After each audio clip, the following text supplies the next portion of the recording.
punched fall fun projects, a decoupaged advent calendar, and a canvas wall hanging. They all make up today's scrapbook soup.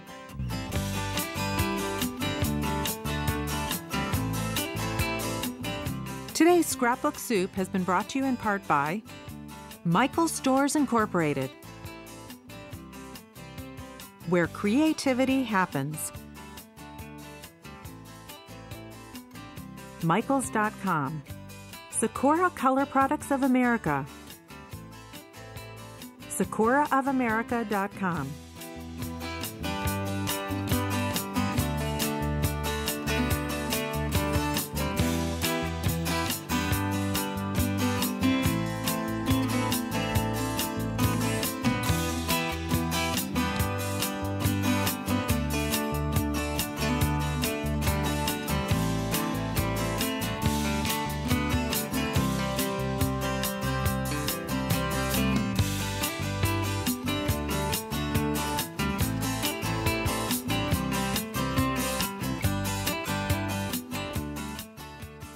I'm here with Julianna Hudgins from Spellbinders, and she's just going to show us how to make a really cool and intricately cut and embossed fall card. So Julianna, tell us how it's done. Well, it's done very simply, and I'm going to be using my punch machine, along with these amazing templates. They're really cute. You know, I know and I love little tiny things, so this will be right, because we travel a lot. Yeah. So they're lightweight. It'll be fun to travel with them. Now I'm working on this card down here. It's beautiful. And I've already started by cutting with my template a perfect square. That's Isn't nice that and amazing? easy. And I love those papers that have the little printing on them. Oh, they're really, that's really cool. So then what I'm going to do is take the purple folder, and you'll see right here that there is a black base. Okay. So I'm going to put the paper down, that nice square. And then what I want to do is take the leaf die and put that in the center, because I'm going to basically cut a cut within a cut. That's fun. So there are so many fun things you can do. So we're going to pick that up, and then we're just going to insert it into the punch machine. Okay. Now I'm going to press the, if I was standing behind here, it would be the right button, the down button. Okay. You know what I like so much about the cut within the cut idea? Oh, I hear it working. And you know what?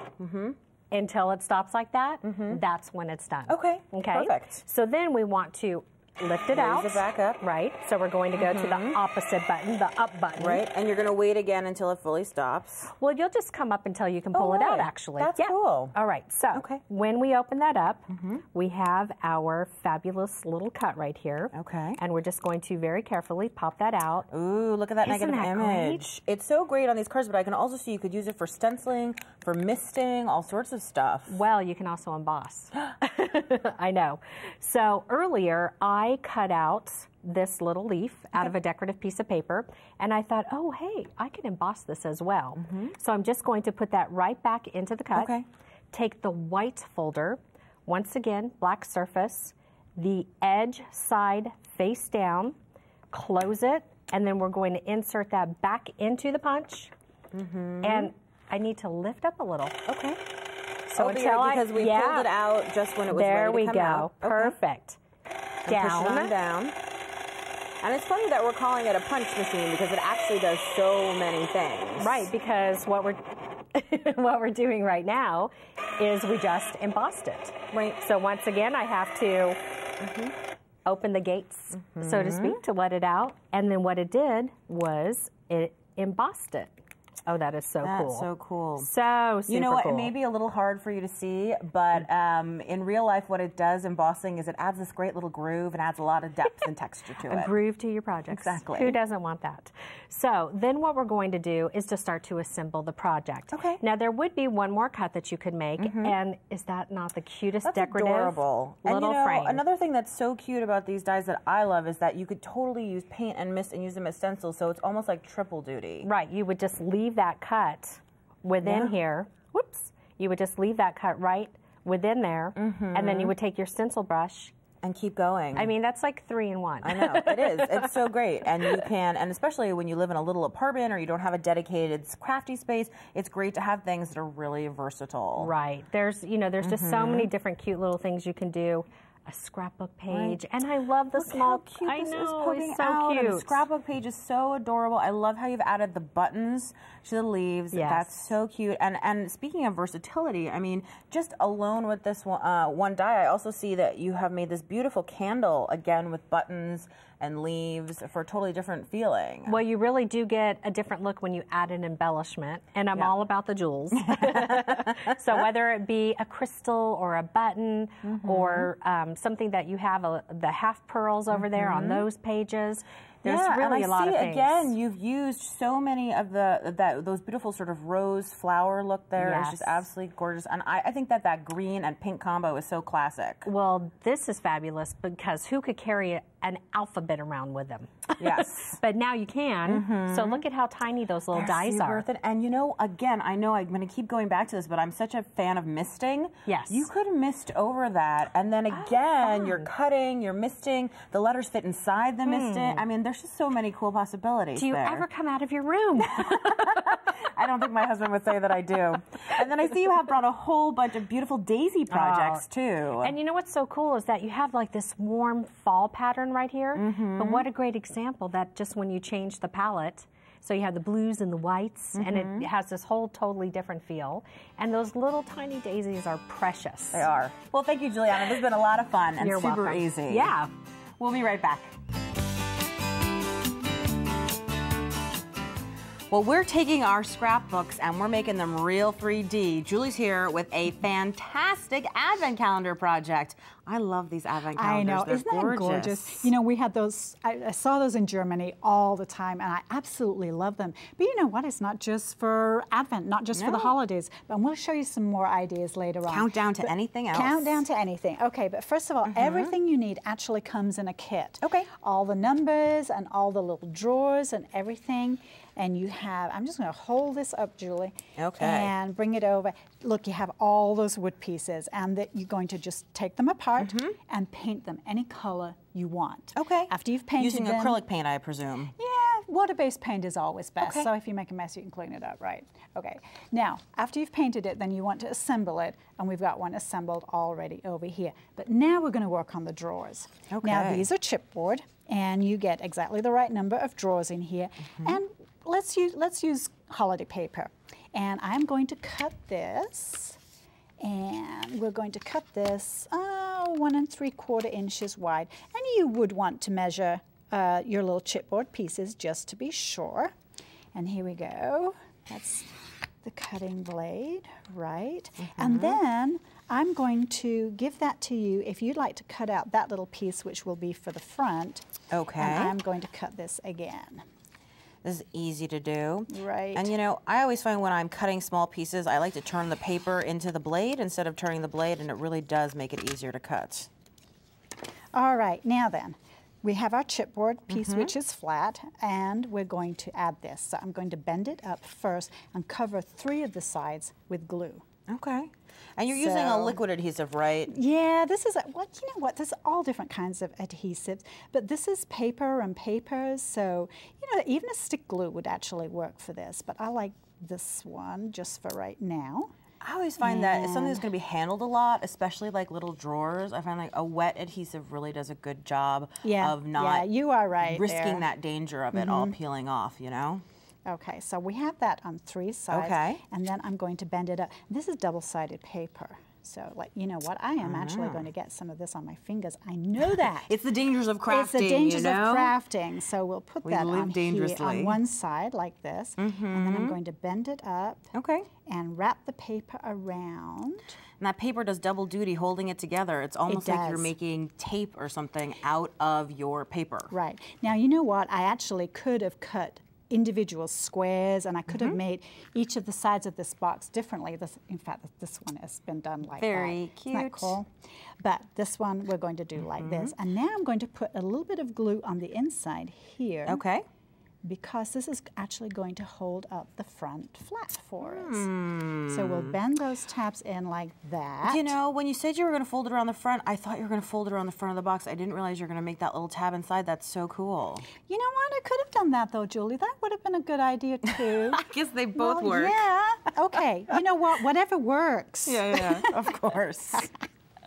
Okay, and I'll put some glue on the front here, like that. And you know what else? You could put a rubber band around it to hold it in place while it was drying. Yeah, we definitely would do that. Because a wet adhesive, of course, while it holds, it also needs a little more time to dry.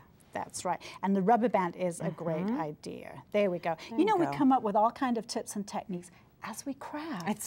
That's why we call it such a creative hobby. So there we have all these little drawers. So that would set for a while, and then it would look exactly like any of these little drawers we have all these. Let's bring this one in. I like this red one here. Me too. And the next thing we're going to do is actually put some numbers on the front, because this is going to be the advent calendar. So we're going to put some numbers on the front. How to do that countdown. Right, and these are the chipboard once again. And we're going to color that with some chalking ink.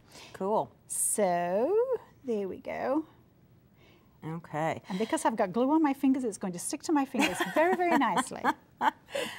You know, I remember when we were little, my mom would give us advent calendars every year, but there was always chocolate inside those little pockets. I know. And then lately you can get chocolates, but then now you can get little toys and all kind of little favors and whatnot. Now, Julie, you could ink around the edges of the box too, right? Yes. To give it a little of that fun aging grunge look. Yeah. That I know, and I really love that look too. You know what I really like about inking, to be totally honest, is that it hides all your cutting mistakes and your messy glue spots, because you just cover it over with the ink. We make cutting mistakes, and never. It wouldn't happen. Wait, it's not a mistake; it's a creative opportunity. Exactly, or a happy accident. There you go. Whatever. There we go. So now we've got the numbers on. Number 6, that would also double for the number 9. And then that would be ready to add to our box. Okay. And you know, you were talking about adding chalk. It would be really cool if we added like a sparkly glaze on there and some little jewels. There's all kinds of different things that we can do. So let's make some more numbers. Okay. And get another box over here. Easy enough. You know, I can also see that if you didn't want to use the numbers and you could make these boxes, you could put different kids' names on them if you wanted to give like little favors. You could put photos on them. You could do all sorts of fun stuff. Oh gosh, yeah. And you don't even have to put numbers or anything on them at all, but if you could put flowers on or butterflies. Now, what do you put in the that would middle? Look really cool. Buttons would be very cool. Okay. Well, in the middle, again, we're going to take some holiday scrapbook paper. Okay. And you would cut it to size. It's actually 8 inches by 8 inches, but you would want to measure it to make sure it fit perfectly. And we've actually used 2 different kinds of paper. And look at this. Isn't that just love gorgeous? that ripped edge. With the ripped edge. It's and again, really the edge has been chalked for that distressed look, and added some leaves and everything. And I love this beautiful cutout tree that you can see here. It's very tone on tone, but obviously this is made out of wood, so you can stain it, dye it, color it any way. Any which way. Speaking of butterflies, which I know we were talking about, that is a wonderful spring piece, and the numbers aren't on there. Instead, it's a sort of diorama. It's beautiful. You know what? It could be a countdown to a birthday. Oh, birthday is perfect. I love that idea. Happy birthday. This was fantastic, Julie. Thank you so much. And we'll be right back. Well, we're making a wall hanging today with Joe Pearson from Michaels, and you used canvas board to make this wall hanging, right? We did. You know what? Kind of looking at something a little bit different, you know, instead of kind of taking the scrapbook onto the wall. And so this is a great little canvas board. Here's what we have here. And of course, you know, it comes in different sizes, so you could use whatever you wanted. This happens to be a 8 by 10? 8 by 10. And so this is what we've started with. Now, what we did, the very first step we did is we painted this with crackle paint. And I think you'll be able to see when it dries, you can see the cracks in it. But you know what? Here, I'm going to give you this and let you set that over there. But let's take we have some just burnt umber and some extender. Okay. Now, is this the burnt umber? Is that like a regular acrylic paint? Yes, yes. So now you can either brush it on, let you do that, to do that, or you know, if you wanted to, you could take a paper towel or whatever, and so you can see where it's just adding. And if you want to get darker at the edges, you know, we could do that too. We could take. And look, we'll just go along the edges here. Oh, that's cool. It's kind of like when we chalk edges on paper. Right. Then it just gives that shadow effect. And then is it best to start with like a light coat, because we can always make it darker rather than... Sometimes, you know, more is not better. Yeah. Because, you know, less is more. we can put more on. It's just really hard to take a whole lot of it off. So I think the best thing is to do is just start with, you know, and when it's dry, maybe even when it's dry, if you think it needs to be a little bit darker, then just go back and add it. Okay. So we're just going to set that aside. All right. And then I want to show you what we did here, and I'm going to let you do another piece. Oh, we'll let that, since this is wet over All right. here. Do you want me to do it on this one, or should Let's do it on this one. Okay. We're going to add some more here. We'll just this is just a piece of sequin-like ribbon, sequin ribbon. So we're going to do the same honeycomb thing. ribbon. Honeycomb ribbon. There it is. That's That's the other name we were trying to think. So again, we're just going to take a little bit of that burnt umber with some retarder, and you're almost going to you're going to use this as a stencil. You know what's really fun is look around the house and see what other things you can use besides just a regular pre-cut stencil. Bubble wrap works fabulous. You know, just put some paint on it and you can stamp with it. So this just kind of adds a background to it. There's also great scrapbook paper that you can use for just a paper towel. You could use a sponge, you could use a spouncer, you could use whatever you wanted. And if you think you've got some on that you don't like, then look, we're just going to take some of that off there. And you get a different look every time. It's always unique. It is. I like working with paint, and it's easy cleanup because it's water-based. Right. Well, and you know what? The crackle paint comes in all kinds of colors. So if green is not your color, then just pick out another color. I know. So now we have some great scrapbook paper. What we did is we just made this great little birdhouse. I'm going to set this aside here. And we're going to use gel medium, and that's what we're going to put. I'm going to take our brush back here. Okay. Okay. I'm just going to wipe this off here a little bit. Doesn't matter. And we're just going to use the gel medium, and we're going to use it as our glue. Now, we didn't put this on with double stick tape because you really want it to have a nice coat on here. So we've just... Well, this way it will seal it all over. Exactly. Exactly. So now I'm going to let you put that where you'd like it. And we have this great bird that we cut out of also another piece. You know, they're such gorgeous scrapbook paper. Oh, I know. It's not just prints anymore. It's got pictures, and there's some that have kind of old-fashioned faces and things that you can go back and alter. So it's really fun. And then you can just go back. And now, you know, when we get it down on there, if you decide that you need to put some more coats, then we can just keep putting a heavy coat on there and then go back and seal over the top of it, too. Because we're going to put it over the top, too, right? Okay, yes. Now this is going to go, let me see. We got our little bird covered up here. Let's look. I'm looking at the branch, and I think he's going to go like this. We can put him anywhere we want. I think that looks great. And then just press him down nice. Look at this fun tape. This is just a, it's almost like a newsprint tape. Yeah, like a printer tape. Yeah, so tear it off. Look what we did. We just put some fun pieces anywhere that we wanted to, and it's it's already self-adhesive, so it's going to stay on here. And I think when we're all done, what we need to do then again is take another coat of the gel medium. We'll have it all on there, and we'll cover it up. But we still got a couple of things to do. Okay. Let's stamp some words on it. There's some great clear acrylic stamps. And we're going to use the archival ink here. Right, because we want something that is going to be permanent, right? So when we put the gel medium over the top. We'll stamp our words on there. Okay. What's so fun about this is there's so many different kinds of elements. You know, this just isn't scrapbook paper and canvas. It's a little bit of everything. What hits do you have for stamping down? I'm trying to get it even all over. You know what? What's nice about the clear stamps, you know, when you're rubber stamping, you know, it's always like stamp and press down really, really hard, and don't rock it. Okay. So, and you know, with this, because this is kind of artsy looking, that even if it doesn't stamp all the way the first time, or even doesn't stamp all the way, then maybe put some paper over it and hide, exactly. You know, maybe hide a little boo-boo if you think that's what. Absolutely. Well, with it being a clear stamp, I've tried to match that up again because I obviously and it might, and if it doesn't, you know what? We're going to put, maybe we'll put one of our fun little acrylic pieces over here. Oh, that's a great idea. I like this. These are these little acrylic elements, and look, what we did is we just cut out a piece of scrapbook paper, and we're actually going to take some dimensional varnish, and we're just going to take it and put it all over the little acrylic block that we have here. And it self-levels, which is really kind of cool about this. So then we're going to take our picture. We've just cut out a little scrapbook piece, and we're going to put that down on there. And of course, by the magic of TV, we have to turn it over, and I'm going to show you, we have these already dry. Okay. So what this has done is it's just sealed it on the back, and look, they come in different sizes. So now let's just take the same gel that we're going to use, and let's just use that as the glue that we're going to put down on. Okay. Because I want to show you another little trick here. There we go. Just spread it all over the top. And it'll just use, and it dries clear, so even if it oozes out a little bit, it's, you know, it's fine. And you know, there really isn't any rhyme or reasoning to how to put it together. You know, these are just some fun little elements that we have alcohol inked. To change the color on them. Very cool. Now, okay, how are we going to punch the hole in here? This is just a punch that will also set a grommet. And what's really cool about this is it will punch through metal. It'll punch through. It's going to look how easy it punched through the canvas board. Yeah. Go back, add a fun little eyelet, And then if you want it to be done with just this and a piece of chain, you're finished. Or look, you can go back, and we added 2 more pieces. And different sizes. Different sizes. Jill, this is wonderful. Isn't this a great idea? For every home. It really is. Thank you so much. We'll be right back. Well, you know, it's glue that holds our scrapbook soup together. And you're going to show us a different way how to use it, right? Yeah, and there are lots of different glues that you can use for this technique. So I'll show you what it is and then we'll talk about it. Okay. So I'm just going to use a glue right now that's a white glue that has a nice controlled point so I can draw with it. And I'm going to make a kind of fake wood grain pattern, let's say. So I'm just going to go on down and doodle that big knot. Maybe fill in a little bit. Oh, doodling with glue. I'm just doodling with glue, already. playing around. And it doesn't matter if your line has big sort of blob places and some thinner ones.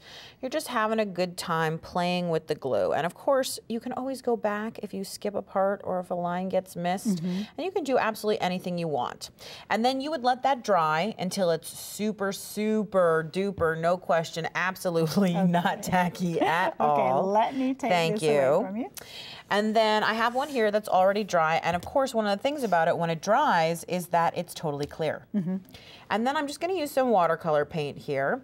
And I'm going to brush it over the top. And you can see that the glue resists It's acting as a the paint. And thus how you get the name glue resist. Exactly. And you can use all sorts of water-based products on top. The reason that you don't want to use something like an acrylic paint, unless you add a lot of water to it, is because the glue won't resist it. Acrylic will actually paint over it. Yeah. And if you get too much on top of your glue, you can always just take a paper towel and pat it away, and then you really just pick it off those peaks. So you get that really cool look. Now, I wanted to show you, we obviously have been working on a manila folder, just a file folder that I cut in half. I like it because it's hardy and sturdy. Make a nice tag, Julie. Exactly, it would. But you can also do it, this is a piece of pattern paper. I know it looks very like artsy, but it's just a piece of commercial pattern paper, and then this is with the glue resist over it, same paper. Oh. Exactly, and you can see how dark it is and how cool. And I made a card from that paper. From that new paper. I just cut out the little houses and made that cool house card. And then these are some blog reader projects made with glue resists, and they made them with lots of different kinds of glue resists. So the first one over here, this is from Maggie Lamar, and she made those flowers from glue resist paper. Oh my. And then if you look down at the canvas with the word home on it, that's from Tammy Tutterow, who's from Belleville, Illinois. And I have a little clear stencil next to it. And what she did is she used gel medium, which is a kind of glue, and she basically painted the gel medium around the stencil. And so the brown that you see is the paint she added afterwards because the glue was around the stencil. Isn't that super cool? Yeah, that is a little bit different. Yes, and all of these projects, by the way, the instructions are going to be on the website. And then this is fabric. Now, the only difference of working with fabric when you do it, and this is a project from Linda Hines from Newburgh, Indiana, is you want to make sure that you wash the glue out. Right, so you have to use a washable glue in that case because not all glue is washable. Exactly. And that's a batik look. It is, and It's she very made a little pretty. business card case. You just stick your business card in there. So glue resists are just a fun and easy way to make your own paper, background, canvas, whatever you'd like. Yeah, well on this one right here, I mean, you've completely changed this paper. Yeah. Just by adding the glue. You know how sometimes you have stuff in your stash? I do this because I'm a hoarder. I'm afraid to cut into things because I'm afraid that, you know, if I use it, I won't have it. And then, you know, a couple years later, you don't like it anymore. So, but you don't want to throw it away, right? Because you spent good money on it. We're all guilty of that. I mean, we really are. Right, so what do you do with it? Well, this is a great way to transform things you actually already have. And the thing that I like so much about the glue resist is stuff that is underneath does show through. I can still see some of that original pattern, like the dots from this pattern are showing right through that flower. And I think that's really cool. That is nice. And you could actually trace, if you had a different kind of a pattern paper, for example, and actually trace the pattern so you don't have to be always thinking about, oh, what shape shall I do? Just trace right over what's there. And let depending it dry again and add color. on the glue that you use, for instance, this was a glue that absorbed a lot of paint. which was a surprise to me. And I like surprises. They're sort of fun, creative opportunities. Yes.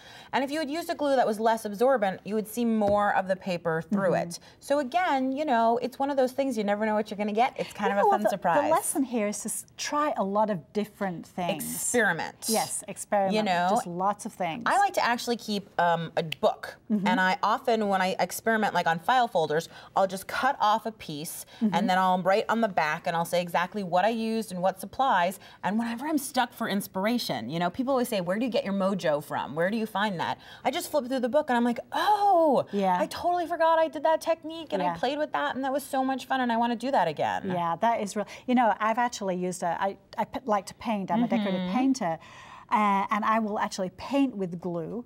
And then, as you say, let it dry and then put watercolor on top. But just, we have a couple of seconds, Julie. Yeah. Just tell us a little bit more about these bloggers who sent you these wonderful projects. This is so fantastic. So I think one of the things that I love about the internet and about the whole blog community is that people are so friendly and fun and they share stuff.